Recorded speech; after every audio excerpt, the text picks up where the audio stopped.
یوم عرفات ذریعہ برکات۔ ذوالحجہ کا پورا مہینہ ہی شاعر اللہ سے ہے اور قابل احترام ہے، بالخصوص اس کے پہلے 10 دنوں اور راتوں کی بہت عظمت ہے۔ ان میں یوم عرفہ یعنی 9 ذوالحجہ اور یوم عید الاضحیٰ کی شان تو نرالی ہی ہے۔ یوم عرفہ کو حجاج کرام حج شروع کر رہے ہیں۔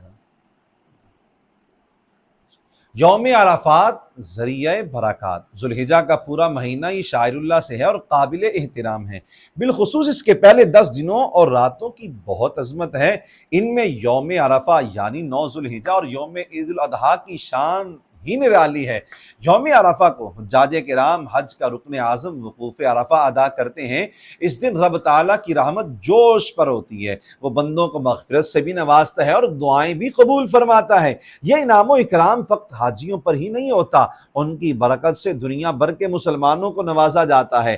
شیطان کی ذلت۔ حضرت طلحہ علیہ الرحمہ نے سرور عالم صلی اللہ علیہ وآلہ وسلم سے روایت کیا، ما رؤی الشیطان یوما هو فیہ اصغر ولا اضحر ولا احقر ولا اغیظ منہ فی یوم عرفۃ وما ذاک الا لما رأى من تنزل الرحمۃ وتجاوز اللہ عن الذنوب العظام الا ما رأى یوم بدر۔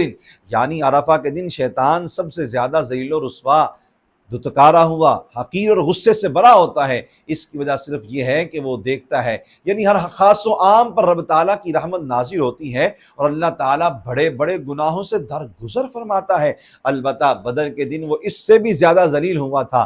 بہترین دعا سرکار دو جہاں صلی اللہ علیہ وآلہ وسلم کا ارشاد گرامی ہے، خیر الدعاء دعاء یوم عرفۃ وخیر ما قلت انا والنبیون من قبلی لا الہ الا اللہ وحدہ لا شریک لہ لہ الملک ولہ الحمد وہو علی کل شیء قدیر۔ یعنی بہترین دعا یوم عرفہ کی دعا ہے، اس کا ثواب عظیم تر ہے اور یہ بہت جلد قبول ہوتی ہے۔ میرا اور مجھ سے پہلے انبیاء کا بہترین کلام یہ ہے، لا الہ الا اللہ وحدہ لا شریک لہ لہ الملک ولہ الحمد وہو علی کل شیء قدیر۔ اللہ کے سوا کوئی معبود نہیں، وہ تنہا ہے، اس کا کوئی شریک نہیں، اسی کی بادشاہی ہے اور اسی کے لیے حمد ہے اور وہ سب کچھ کر سکتا ہے۔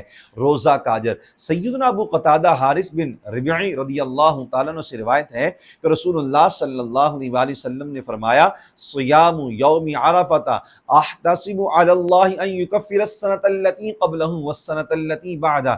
یعنی مجھے اللہ تعالیٰ سے امید ہے کہ یوم عرفہ یعنی 9 ذی الحج کا روزہ گزشتہ اور آئندہ سال کے صغیرہ گناہوں کو مٹا دے گا۔